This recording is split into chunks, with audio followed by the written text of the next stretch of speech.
안녕하세요. 신민용입니다. 이번 시간에는 컴퓨터 비전 챕터 1부터 챕터 3장까지의 발표를 시작하도록 하겠습니다.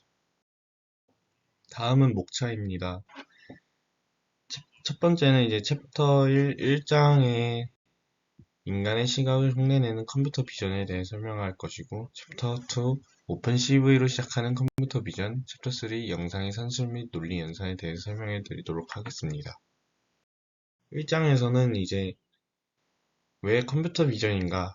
어려운 이유가 무엇인가? 컴퓨터 비전의 역사, 컴퓨터 비전을 만들기를 배우는데, 왜 컴퓨터 비전인가? 컴퓨터 비전은 인간의 시각을 흉내내는 컴퓨터 프로그램이므로 이제 인간의 시각을 흉내내기 위해서 만들어졌습니다. 어려운 이유는 이제 인간의 시각이 굉장히 크게 뒤처지며 인간에 가까운 성능을 달성할 수 있을지조차 불분명하기 때문에 어렵다고 느껴질 수 있습니다. 컴퓨터 비전의 역사는 1920년 유럽 북미 해적 케이블로 사진을 전송하는 것으로 시작으로 1957년 세계 최초로 컴퓨터에 저장된 디지털 영상이 만들어졌고, 현재는 이제 자율주행 자동차까지 이어지게 되었습니다. 컴퓨터 비전 만들기 세부 문제로서 분류, 검출, 분할, 추적, 행동 분석을 설명을 해야 합니다. 다음으로는 챕터 2장 오픈 CV로 시작하는 컴퓨터 비전입니다. 이제 아래 보이시는 코드를 보시면 이제 영상을 읽고 표시하는 코드인데, 이제 여기 코드 보시면 처음부터 include iostream, 이거는 이제 기본 cpp를 수행하기 위한 헤더 파일이고, opencv2 opencv.hpp, 이거는 이제 opencv 함수를 사용할 수 있게 만드는 헤더 파일입니다. 그리고 using namespace cv, using namespace std는 이제 앞에서 cv랑 std를 생략할 수 있게끔 만들어주는 역할을 합니다. 메인문을 보시겠습니다. 이제 met, 이미지, I'm read, 이제 이미지의 경로가 이렇게 써 있는데, 여기서 이제 met은 행렬의 약자로, 매트릭스의 약자로 이미지나 비디오의 픽셀 데이터를 저장하고 조작하는 데 사용을 합니다. 그리고 밑에 보이시는 if문을 보겠습니다. if문은 이제 이미지가 비어있을 경우를 나타내는데, C 에러, 이미지 로드 페일드, 이제 이미지가 없을 경우에 이제 이미지 로드 페일드라고 나타나게 됩니다. 그리고 밑에 이미지 쇼, 이미지 쇼에는 이제 처음에는 창에 띄울 이미지의 이름을 설정을 하고, 그 다음에 이제 불러올 이미지를 나타냅니다. 그리고 이제 마지막으로는 wait key. wait key는 이제 이미지가 어느 정도 떠 있을지 그걸 설정하는 함수입니다. 다음으로는 이제 영상을 명한 영상으로 변환하고 반응을 축소하는 코드에 대해 설명하도록 하겠습니다. 이제 메인문에서 처음에 이미지를 불러오고, 이미지가 비어있다면 경고문을 뜰 수 있다 라고 코드를 정해준 후,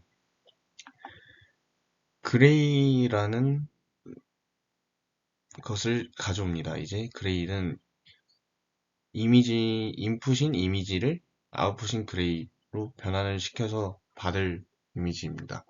그리고 밑에 보시는 CVT 컬러, 이 함수는 이제 영상의 색을 변환하는 함수인데, 처음에 이미지는 이제 입력값, 그레이는 이제 아웃풋 값을 의미합니다. 그리고 뒤에 보시는 color visual to gray, 이게 이제 색깔을 변환해준다는, 이제 비주얼 순서인 색깔을 그레이로 바꿔주는 함수입니다. 여기에는 이제 color to visual to RGB 이런 식으로 이제 색깔을 변환시킬 수 있는 함수가 들어 있습니다. 그리고 이제 밑에 보시는 이미지, 이제 이미지 사이즈를 반으로 축소하는 것을 할 건데, 이제 리사이즈는 이제 반으로 축소시키는 사이즈를 조정을 하는 함수인데, 이제 그레이는 인풋, 이미지는 아웃풋, 사이즈는 이제 크기를 나타냅니다. 이 사이즈는 그레이의 횡과 려를 반으로 축소시켜서 나타낸다고 써 있습니다. 이제 밑에 보시면 이미지 쇼, 이미지 그레이, 리사이즈 이렇게 해서 좌측에 보이시는 결과값이 나오게 됩니다. 다음은 비디오에서 수집한 영상을 이어붙이기입니다.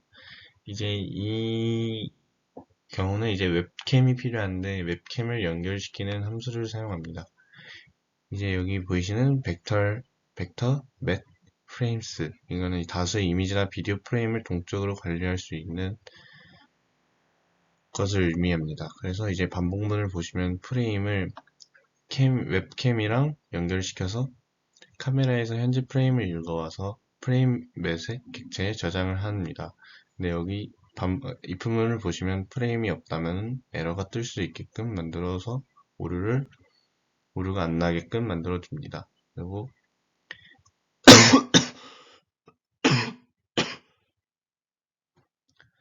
char키 웨이키 1, 이제 여기서 보시면 키는 if문을 보시면 C키를 누르고 사이즈 저장된 프레임이 3개가 미만일 경우 이제 프레임을 저장을 할 수가 있는데 pushback이라는 함수를 통해서 이제 pushback 함수는 벡터에 새로운 요소를 추가하는 함수입니다. 그래서 frame.clone 괄호는 이제 프레임을 복제한 것으로 이제 pushback을 통해서 복제된 프레임을 이어붙일 수 있게끔 만들어주는 코드입니다. 그래서 이제 Q키를 누르게 된다면 이제 이 반복문을 깨지면 이제 붙여진 영상이 나오게끔 됩니다. 이제 아래 보시는 if문을 살펴보시면 이제 프레임이 없지 않다면 이미지에 이제 프레임에 묻는데 이제 여기 보시는 hconcat, 이거는 이제 이미지를 좌우로 이어 붙이는 함수입니다. 그렇게 통해서 이제 이미지스 아웃풋을 이제 if문에 나와서 이제 그 영상을 보여줍니다. 이런 식으로 코드가 있습니다. 다음으로는 이제 영상의 도형을 그리고 글자를 쓰는 코드에 대해서 설명해 드리도록 하겠습니다. 이제 왼쪽에 보이시는 첫 번째 코드는 이제 웹캠을 설정해서 웹캠과 연결을 시키는 코드를 나타내는데, 이 코드는 앞에서 설명했던 이제 영상 이어붙이기 코드에서 윗부분을 담당하고 있습니다. 그래서 이제 보시면 비디오 캡처 캡 제로, 이걸 통해서 이제 캡을 연결시키고, 그래서 if문을 통해서 웹캠이 연결되어 있는지를 확인합니다. 그리고 이제 웹캠의 가로 넓이를 가져와서 프레임 크기를 출력을 합니다. 그걸 통해서 이제 웹캠이 윈도우에 이제 나타날 수 있게 하는데, 이제 밑에 보시는 웨이키 30은 27, 이걸 통해서 이제 웹캠이 영상으로 이어질 수 있게끔 프레임 단위로 나오는 게 아닌 영상으로 나오게끔 만들어 줍니다. 두 번째 코드는 이제 웹캠에다가 도형을 그리는 코드입니다. 이제 보이드 드로우를 살펴보시면 이제 왼쪽 버튼이 눌린 경우, 이벤트 레프트 버튼 다운이 눌린 경우 이제 빨간 색깔 표시로 이제 나타낼 수 있게끔 나오는데, 포인트 x, y, 포인트 x 플러스 20, y 플러스 20, 이거는 이제 첫 번째 포인트는 좌측 상단의 좌표, 두 번째 포인트는 이제 우측 하단의 좌표를 의미하게 됩니다. 그래서 왼쪽 버튼이 눌린 경우와 오른쪽 버튼이 눌린 경우 파란색 직사각형이 나오고 빨간색 직사각형이 나오게 됩니다. 그거를 이제 이미지를 통해서 이미지를 불러와서 거기에 클릭을 하게 될 경우 이제 나타나게 됩니다. 세 번째 코드를 보겠습니다. 이제 왼쪽 버튼이 눌린 경우 초기 좌표가 설정이 됩니다. 그리고 오른쪽 버튼이 눌린 경우 그 초기 좌표에서 오른쪽 버튼까지, 왼쪽 버튼은 이제 좌측 상단을 의미하게 되고 오른쪽 버튼은 우측 하단을 의미하게 됩니다. 그런 식으로 이제 영상의 도형을 어디에 위치시킬 수 있는지 그 사용자가 임의로 설정을 하게끔 만들 수가 있습니다. 다음은 마우스 드래그로 직사각형 그리기입니다. 이제 코드를 보시면 처음에 전역 변수부터 보겠습니다. 맷 이미지는 이제 이미지를 불러오는 전역 함수이고 int 브러쉬 사이즈는 이제 좌측 우측에 보이는 결과 화면에서 이 색깔 빨간색과 파란색 점들의 크기를 나타내는 전역 변수입니다. 이제 밑에 보이시는 보이드 드로우를 보겠습니다. 이제 왼쪽 버튼이 눌렀을 때와 오른쪽 버튼이 눌린 경우를 살펴보시는데 왼쪽 버튼이 눌린 경우 이제 파란색 색깔로 이제 선이 이어지게끔 만들어줍니다. 오른쪽 버튼을 누르게 될 경우 이제 빨간색 색깔이 나오게 됩니다. 그리고 이제 밑에 보이시는 else if는 왼쪽 버튼이 눌리면서 움직이는 경우에 대해서 설명을 하고 있습니다. 그리고 밑에는 오른쪽 버튼이 눌렸을 때 움직이는 경우를 나타내는 코드입니다. 이런 식으로 이제 오른쪽의 결과처럼 이제 마우스들이 움직였을 경우 색이 이렇게 따라오게 되는 것을 볼 수가 있습니다. 다음으로는 3장 영상 처리에 대해서 설명해 드리도록 하겠습니다. 영상 처리는 원래 영상을 개선된 영상으로 변환하는 작업을 의미합니다. 우측의 코드를 보겠습니다. 이제 이미지를 불러와서 원본 이미지를 나타냅니다. 그 다음에 이제 왼쪽 반절 영상을 만들 것인데 이제 왼쪽 반절 영상은 직사각형으로 이미지의 절반 0,0 0은 이제 처음 값, 그 다음 0은 y축의 처음 값을 의미해서 0,0은 좌측 상단을 의미하게 됩니다. 그리고 이미지.course 분의 2, 이미지.loss 분의 2, 이거는 이제 우측 어디까지의 직사각형을 만들 것인지를 의미하게 됩니다. 그런 식으로 이제 보시면 좌측에 이제 4분의 1만큼이 나오게 됩니다. 그리고 밑에 센터 렉트, 이제 중앙의 반을 표시하게 되는데, 중앙의 반은 이제 이미지를 4등분을 하여서 4분의 1 지점과 2분의 1 지점을 통해서 나타내게 됩니다. 그리고 이제 밑에 보이시는 비주얼 3은 이제 R 채널, B 채널, G 채널로 이제 각각을 표시하게 되는데 스플릿 함수로 통해서 B 채널, G 채널, R 채널을 분리하게끔 만들어 줍니다. 그런 식으로 이제 이미지를 R 채널과 그린 채널과 블루 채널로 따로따로 나타낼 수가 있습니다. 우측에 이제 결과 화면을 보시면 밑에는 좌측 상단의 4분의 1, 그 옆에는 이제 가운데 사진, 그리고 그 옆에는 이제 빨간색 채널, 위에는 초록색 채널, 옆에는 우측에는 파란색 채널로 나온 것을 확인할 수가 있습니다. 다음으로는 히스토그램을 이용한 이진화에 대해 설명해 드리도록 하겠습니다. 히스토그램이란 이제 이미지의 픽셀 값을 확인하여서 이제 픽셀이 어느 부분에 많은지를 설명해주는 이미 그 픽셀 값을 이제 그래프를 통해서 나타내 주는데 이제 그래프를 보시면 가운데 기준 왼쪽으로 조금 많이 높아져 있는 것을 확인한다면 이제 어두운 쪽에 속한다 라고 말을 할 수가 있고 오른쪽으로 이제 높다면 이제 밝은 쪽이 많다고 생각을 하는 게 편할 것 같습니다. 그래서 이제 이 히스토그램을 통해서 이 진화를 어떻게 하냐?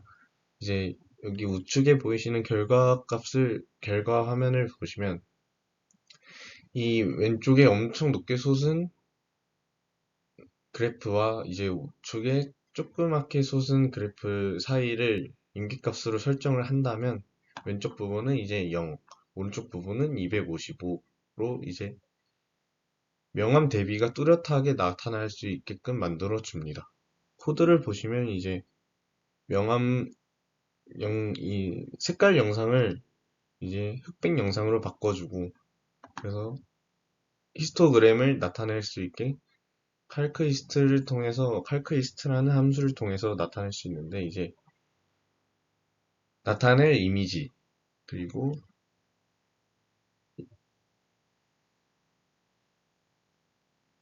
히스트를 통해서 이제 히스토그램이 어느 정도 범위가 어딘지 히스트 사이즈 범위 아 범위 히스트 레인지 범위 히스트 사이즈 히스토그램 안에 있는 픽셀 값의 개수 최대수를 나타냅니다. 그래서 이제 밑에 보시는 히스토그램을 표시하는 코드를 의미합니다. 오추 알고리즘으로 이진화하기입니다. 오추는 임계값을 정하는 일이 어려운 것에 최적화하기 위한 알고리즘을 말합니다. 오추 알고리즘은 모두 후보에 대해 일일이 계산하여 최소가 되는 t를 최적계로 결정을 합니다. 그래서 낱낱 탐색 알고리즘이라고도 부릅니다. 이제 오추 알고리즘으로 이진화하기 코드를 살펴보겠습니다. 이제 이미지를 불러오고 채널을 이제 만들어서 이미지에서 채널들을 분리합니다. 이제 R 채널만 가져와서 보는데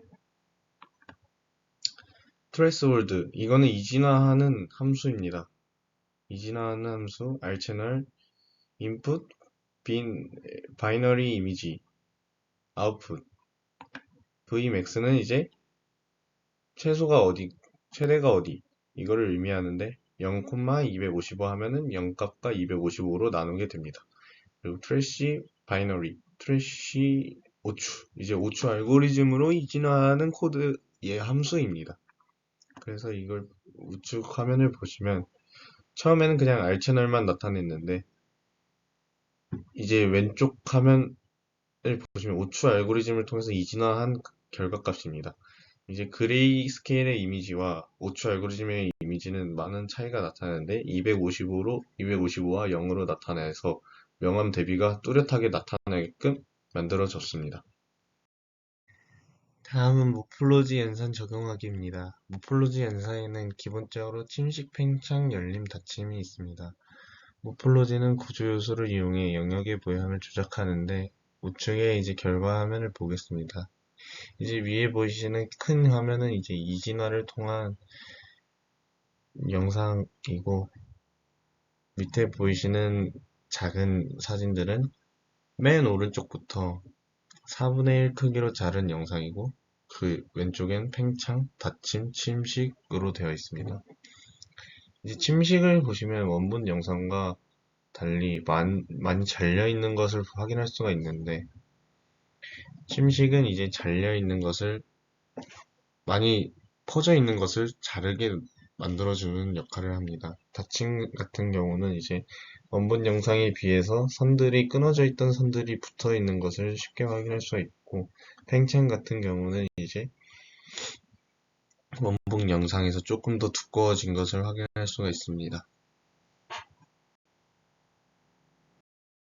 다음은 감마 보정입니다. 감마 보정은 비선형적인 시각 반응을 수학적으로 표현을 하는데 이제 감마 보정은 색상 조절에 사용을 합니다.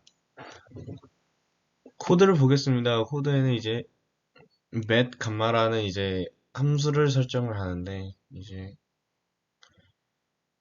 감마 보정을 할 수 있게끔 만들어주는 함수를 설정을 합니다. 그래서 우측의 결과값을 확인하시면 아까 전에 보시던 원본 영상들과 달리 감마 보정을 한 횟수에 따라서 감마 보정을 얼마나 했는지에 따라서 이제 색깔이 뚜렷해지고 이제 연해지는 것을 쉽게 확인할 수가 있습니다. 다음으로는 히스토그램 평활화입니다. 히스토그램 평활화는 히스토그램이 되도록 영상을 조작해 영상의 명암 대비를 높이는 기법입니다.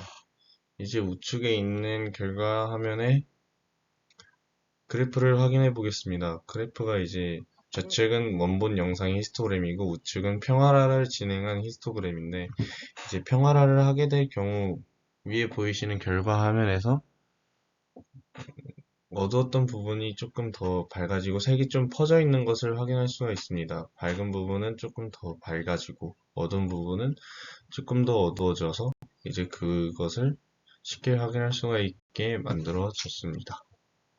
다음은 컨볼루션 적용입니다. 컨볼루션은 입력 영상 F에 각각의 화소의 필터를 적용해 고배합을 구하는 연산입니다.